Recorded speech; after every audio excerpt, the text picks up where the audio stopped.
নিজের পায়ে দাঁড়ানোর পর তারপরেই বিয়ে করা উচিত। তাতে সমাজ বলুক না, এত দেরিতে বিয়ে করছিস। বিয়েটাই কি জীবনের শেষ পরিণতি? একদমই নয়। 20-21 বছর বয়সে জীবনটা সবে শুরু হয়। জীবনের কিছুটা বছর শুধু নিজের ওপর ইনভেস্ট করা উচিত, না হলে 10 বছর পর এসে কেউ খোঁচা দিতেই পারে। 2 পয়সা আগে ইনকাম করে দেখাও তো।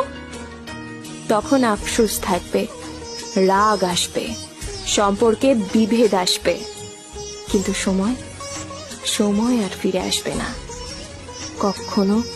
কারোর জন্য সময় ফিরে নিজের পায়ে দাঁড়ানোর পর তারপরেই বিয়ে করা উচিত। তাতে সমাজ বলুক না, এত দেরিতে বিয়ে করছিস। বিয়েটাই কি জীবনের শেষ পরিণতি? একদমই নয়।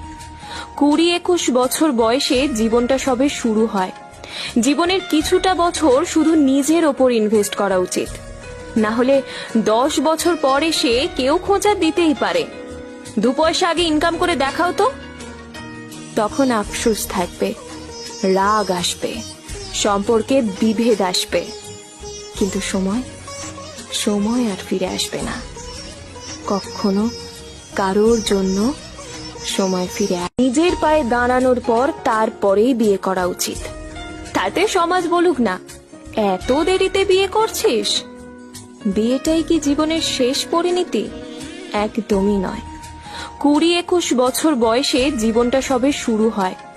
জীবনের কিছুটা বছর শুধু নিজের ওপর ইনভেস্ট করা উচিত, না হলে 10 বছর পর এসে কেউ খোঁচা দিতেই পারে। 2 পয়সা আগে ইনকাম করে দেখাও তো।